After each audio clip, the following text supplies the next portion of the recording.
L'idée des grandes gueules n'est pas d'être un petit village, dans sa fierté, face à tous les autres journalistes qui auraient renoncé. Ce que, de plus, nous ne croyons pas. Notre idée est plutôt de faire école, d'aider tout le monde et de constituer un laboratoire utile à tout le monde. Ici commence l'actualité de la Guinée. Bienvenue chez les GG.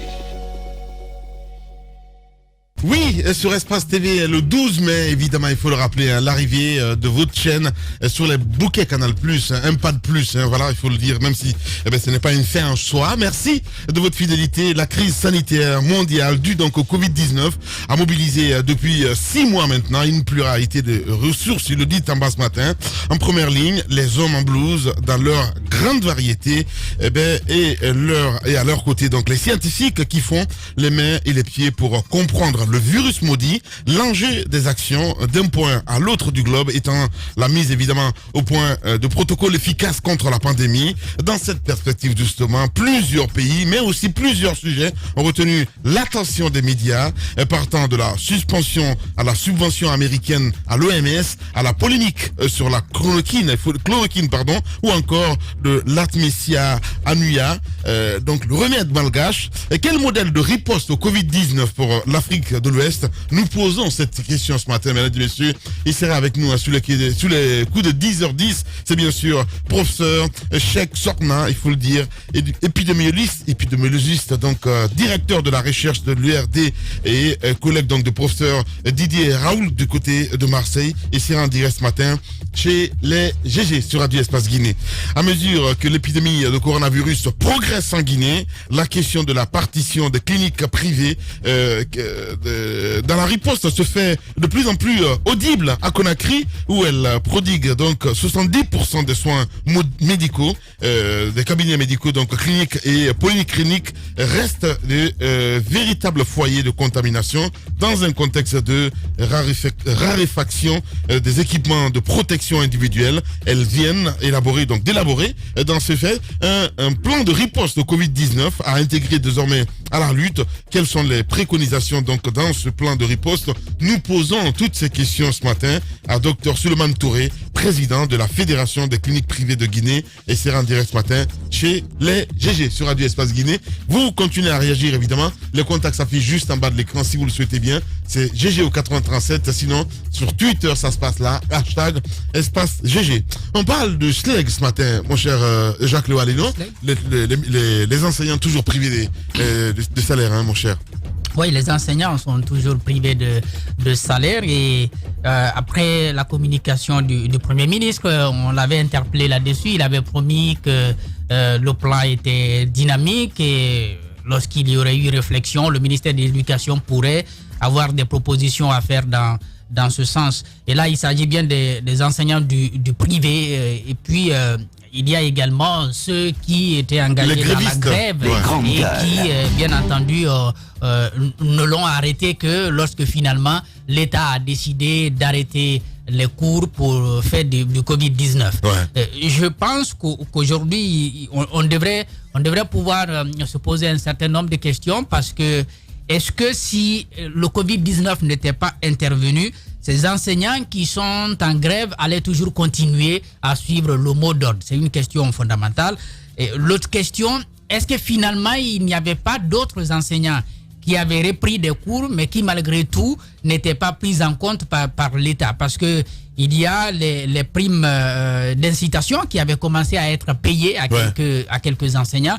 Et nous avions commencé à enregistrer des plaintes par endroit. Même ici à Conakry, certains qui disaient qu'ils n'avaient pas été enregistrés parce que le SLEG d'Aboubacar Souma, celui-là même qui a appelé à la grève, n'a finalement pas été sur la table des négociations où on a décidé de la liste de ceux qui devraient, n'est-ce pas, bénéficier de ces montants. Même ceux qui avaient été pris en compte. Le programme, je crois, a été stoppé à un moment donné. Il y a des enseignants de l'intérieur du pays, il y a des endroits très reculés qui n'ont pas reçu, n'est-ce pas, cette mission, ce collège de syndicats, SNE, SLEG version Kadiatouba et puis la FSPE. Donc, il y a ces problèmes qui sont toujours enregistrés. Donc, multiples problèmes à la fois. Je sais que ceux qui sont pris en compte par l'État, en tenant compte bien entendu de leur appartenance à ces structures syndicales, eux, ils reçoivent leur salaire. Mais ceux qui ont suivi le mot d'ordre des grèves, et ils n'ont toujours pas leur salaire. Donc, la question reste vraiment à poser. Donc, je me dis, puisque la crise, elle est là, est-ce que la crise ne devrait pas être un élément important Les grandes gueules. pour surseoir à tout ce qui avait été engagé par l'ensemble de ces protagonistes? Le SLEG qui suspend sa grève, même si la grève ça n'avait plus de sens parce que les élèves ne sont plus en classe. Maintenant que le gouvernement aussi suspende quand même ces mesures prises contre ces enseignants. Je crois après la crise, on peut s'asseoir, discuter si Souma s'entête toujours à poursuivre son le gouvernement d'ailleurs il refuse la discussion maintenant. Voilà, oui, la discussion est refusée parce que Souma n'est plus assez considéré à partir du moment où on a pu discuter avec quelques structures syndicales, quoique moins représentatives que le SLEG d'Aboubacar Souma. Mais on avait compris que d'une manière très simple, les cours semblaient avoir démarré dans beaucoup d'établissements du pays. Dernière information, parce que j'apprends que le gouvernement avait décidé de payer le mois d'avril. À la fin du compte, c'est le Premier ministre qui a bloqué évidemment les salaires. Alors, ce qu'on dit, maintenant, évidemment, à voir, est-ce que c'est la réalité, gros point d'interrogation. Allez-y, mon cher Tamba. Alors je crois que finalement, je comprends pourquoi Aboubacar Souma avait décidé dernièrement, sa dernière déclaration, de suspendre le mot d'ordre de grève. Parce que forcément, il y a des pressions d'enseignants qui font partie de la structure du SLEG aujourd'hui, qui l'appellent pour demander, je suis pas dans ces confidences, mais c'est tout à fait logique que des enseignants, par exemple, appellent pour lui demander, général, mais on en est où? C'est notre grève là, on n'a rien compris, il n'y a pas de salaire jusque-là avec le Covid. Depuis janvier quand même. Exactement, je pense qu'il faut pas mâcher ces mots. C'est pas normal. C'est pas normal ce qui est en train d'arriver. Sur les mois passés, moi j'ai toujours ma position sur le principe de la grève. Le travailleur a le droit d'aller à la grève. D'ailleurs, dans certains cas comme au Mali, comme au Burkina Faso, vous rappelez le symbolique 1000 francs de la grève. C'est-à-dire que sur chaque jour de travail, l'État prélevait 1000 francs sur le salaire de l'enseignant. Bien sûr, ça évoluait dépendant des grades de l'enseignant en question. Donc, il y a forcément, ça va entraîner une retenue de salaire.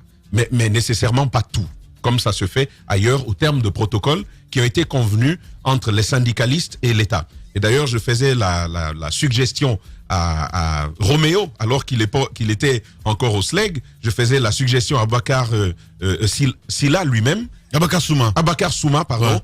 Lui-même, je lui faisais la suggestion pour faire un peu comme ces États. C'est-à-dire qu'avec l'État, on s'entend sur un protocole qui veut que même si on va en grève, il n'y ait pas une retenue totale de notre salaire. C'est juste une partie que l'État conserve. Le reste est versé aux fonctionnaires grévistes. Mais bon, à l'époque, ils n'avaient pas voulu aller dans une telle démarche. Peut-être que après tout ceci, ça va les inspirer pour les années à venir. Ce sera important. Maintenant, sur ce qui est en train d'arriver, il faut le dire très clairement, il faut le dire tout net, d'une manière particulièrement crue. Ce n'est pas normal. Ce n'est pas normal. Pour la raison que voici. Moi, je pense qu'on ne peut pas dire on ne va pas payer le salaire d'enseignants qui vous ont dit, bon, à partir de maintenant, on n'est plus en grève. On ne va pas... C'est pas du tout... ce n'est pas admissible. Nous avons eu, du côté de l'AB1, des représentants du SLEG. Personnellement, au téléphone, moi, je l'ai eu, il m'apprenait, écoutez, monsieur Milimouno, nous recevons, nos salaires arrivent, mais on ne nous les paye pas.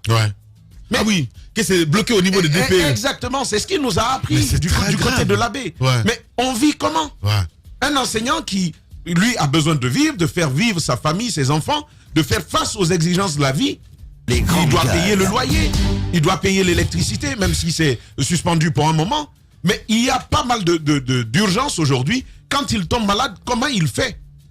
Je pense qu'il faut sortir. On a dit, Covid-19 est arrivé, on met en veille toutes nos querelles, toutes nos objets, tous nos objets de friction. Les divergences. Exactement, on s'entend pour faire face à l'épidémie. Monsieur le Premier ministre, je pense que ça, il faut l'entendre. Il faut faire en sorte que les enseignants, qu'ils soient du SLEG, c'est la FSNE. Oui, exactement, FSNE, tout ça. Tous ces syndicats. Tous ces syndicats. Voilà, fantômes. Non, pas nécessairement fantôme. Désolé, mais non, mais voilà. SNE, c'est pas fantôme. C'est un syndicat bien établi. Syndicat des Pépé Balamou.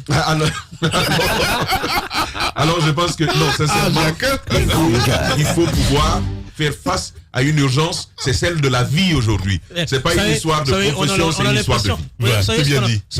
On a inculqué dans la tête des gens, c'est qu'on a dit que les syndicalistes, c'est des gens qui aiment les problèmes. Et donc, vous avez vu, moi, je veux dire une chose. N'oubliez pas que la stratégie de l'État, dans un premier temps, c'est d'avoir les syndicalistes à l'usure. Et donc, Covid-19 est venu parfaitement les aider dans cette démarche. Les enseignants qui aujourd'hui réclament salaire et qui hier étaient en grève et aujourd'hui, pour faire de Covid, ont stoppé la grève et se lancent dans une réclamation. Vous savez comment l'État les traite? D'opportunistes de la situation. Alors il leur dit, voilà, on vous avait dit de venir, on vous avait dit de ne pas écouter. Non mais c'est pas la manière, honnêtement. Je suis en train d'expliquer, je ne suis pas en train de dire que c'est la manière. Normalement, le plan de riposte du gouvernement prend globalement en considération. Voilà. C'est un plan vague. Les grandes gueules. Mais oui, ça reste très vague. Oui, ça reste très vague sur ces questions, mais normalement ça prend en compte tout ce qui est guinéen. Et les enseignants, évidemment, qui soient en grève ou pas, nous sommes tous des Guinéens, nous subissons tous la même difficulté. Mais en fait, ce que moi je veux dire, c'est que Souma a joué à un jeu très dangereux. Il a tiré sur le calendrier. Je veux dire qu'on est dans un pays où la situation est difficile. À un moment donné, il se sentait tellement fort qu'il pensait qu'en s'arc-boutant sur sa position de la longueur, il pouvait gagner la bataille. Entre-temps, c'était mal connaître certains qui étaient parmi son groupe et qui commençaient à le lorgner, qui commençaient à le regarder dans le coin de l'œil en disant mais lui il est fou, il a sa voiture, il a ses privilèges, nous on continue à galérer et lui au lieu d'aller créer les conditions de négociation, il continue à dire on est en grève, on ne bouge pas, on est dur comme fer. Et finalement dur comme fer, on se rend compte que finalement c'était juste du design. Et donc aujourd'hui, oui, c'était pas du vrai fer, Souma, c'était du design finalement. Parce que Tunkara après s'est arraché du lot avec un petit groupe. Ils sont allés créer leur comité qu'on appelait SLEG 2.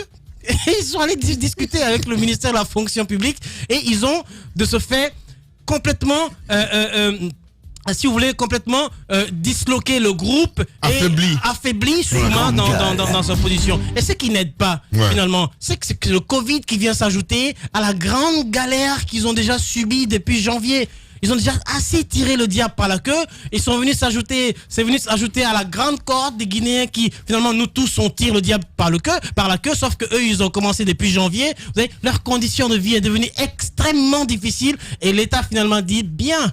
Finalement, on vous tient.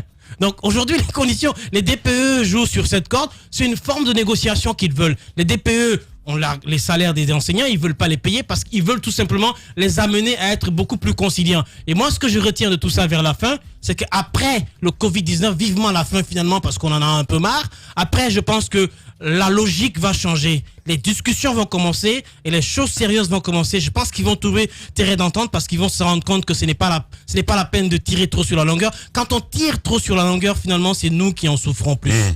Voilà. En même temps que l'on parle des enseignants qui ont suivi et qui sont restés fidèles au mot d'ordre de grève lancé par le SLEG, en même temps, il faut rappeler la situation des enseignants du privé qui continuent à végéter. Évidemment. Jusque-là, il n'y a pas de réponse claire. On a relayé leur cri de cœur et on a demandé au ministère de l'enseignement, de l'éducation nationale. Il y a même une chaîne de solidarité qui s'est créée à l'occasion. C'est important. Pour venir en aide un petit peu aux enseignants. Et justement, d'ailleurs, la mine particulièrement sollicitée du côté de Kindia et de Cancan, justement, particulièrement sollicité. On a décidé en fait de faire une action pour les enseignants du SLEG à travers Bakar Souma. Et c'est important de développer une telle démarche, très très très très important, mais surtout de fédérer les efforts parce que le Père Nairobi, la Guinée, on est champion de la dispersion.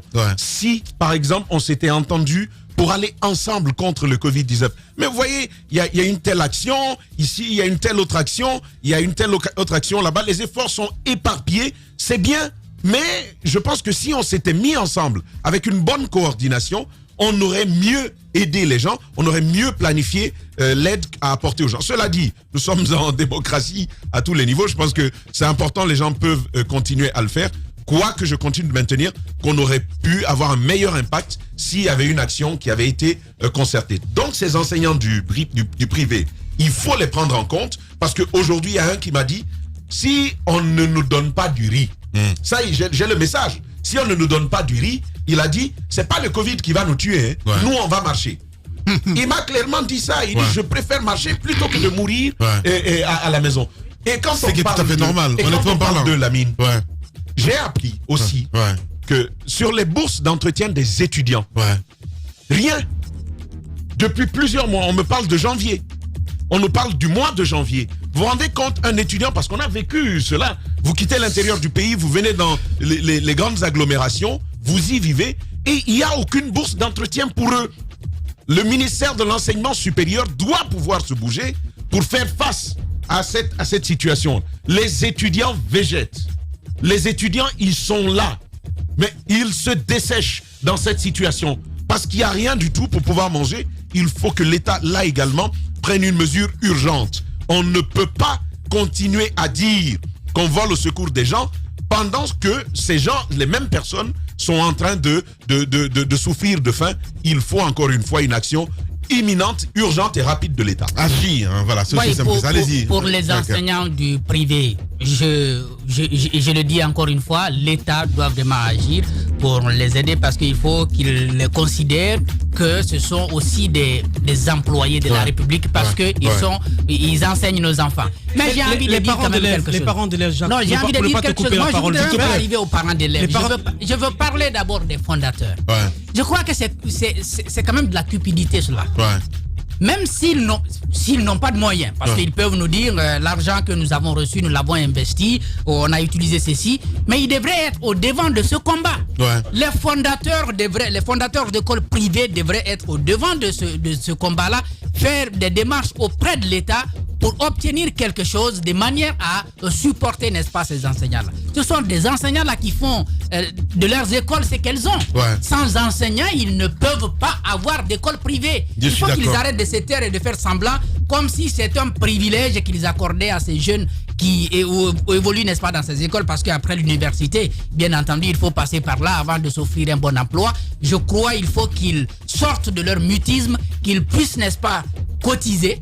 Ils peuvent cotiser, les fondateurs d'écoles privées. De cotisation, Jacques. Non, c'est une possibilité. Je vais dire. Des propositions. Parce que déjà, c'est un refus. Ils ont refusé de payer leur salaire. Mais s'ils refusent de payer leur salaire, parce qu'ils ne veulent pas peut-être se retrouver après la crise dans des conditions insupportables pour continuer, n'est-ce pas, à gérer leur établissement, ils peuvent au moins créer, je ne sais pas moi, un collège, une structure qui peut, n'est-ce pas, engranger des fonds pour, n'est-ce pas, aider ces enseignants-là à dépasser ces moments difficiles. Quand tu gères une entreprise privée et que tu n'es pas... Les enseignants, c'est des intermittents au niveau des écoles privées ou pas? Oui, d'autres. C'est des intermittents. Ceux du secondaire, oui. C'est des intermittents. Oui. Ok. Quand tu n'es pas prévoyant, lorsque tu gères... Même du primaire, il y a certains qui ne sont pas traités comme un personnel permanent. Ça, c'est aussi un autre problème. Lorsque vous gérez une entreprise privée, il faut être prévoyant. Vous ne pouvez pas... la plupart des écoles privées, les parents ont payé plusieurs mois à l'avance la scolarité de leurs enfants. C'est comme si vous disiez à la banque, malgré qu'il y a la clientèle qui vient et que le personnel continue à travailler, en cette période de Covid, tendons la main à l'État pour que l'État puisse nous aider à payer nos employés. Non, ça ne se passe pas comme ça. Le privé paye ses travailleurs. Et donc, moi, je veux dire que les fondateurs ne sont que victimes d'eux-mêmes. Lorsque vous avez une école privée et que les parents d'élèves ont payé en avance 2, 3, 4 mois de leur scolarité et que vous, au lieu d'être prévoyant sur ce qui peut arriver peut-être dans 4, 5, 6 mois, vous prenez tout l'argent, vous allez vous construire une villa, vous allez vous acheter une grosse voiture en espérant que rien ne va arriver et que dans 3 mois encore, les parents d'élèves vont payer, on va continuer comme ça. Lorsque vous gérez sur le tas, vous êtes victime de ça. Moi, je veux dire, la proposition que je fais, c'est que le ministère doit leur adresser un courrier avec injonction de payer, Absolument, avec injonction de payer les enseignants sous peine d'être. Oui, mais c'est ce qu'il faut, sous peine d'être sanctionnés. Vous parlez de cotisation comme si on était dans un groupe d'amis. Non, il faut qu'ils prennent leurs responsabilités. Désormais, je vais vous dire une chose. Après ce Covid, je pense que les gens vont tirer beaucoup d'enseignements. Ouais. Vous êtes chez les GG. Dans la deuxième partie, nous parlons santé. Nous allons partir du côté de Marseille. Ici en Guinée, les cliniques privées se font voir. C'est à 10h. Les journalistes accoucheurs de vérités diverses, pertinents et rusés, sans langue de bois, cultivés, nécessaires pour des journalistes. Les grandes gueules, des personnalités acquises par le travail, ce qui leur donne poids et légitimité à interviewer tout le monde. L'épopée des grandes gueules ou le socle de la liberté d'expression en Guinée depuis plus de 10 ans.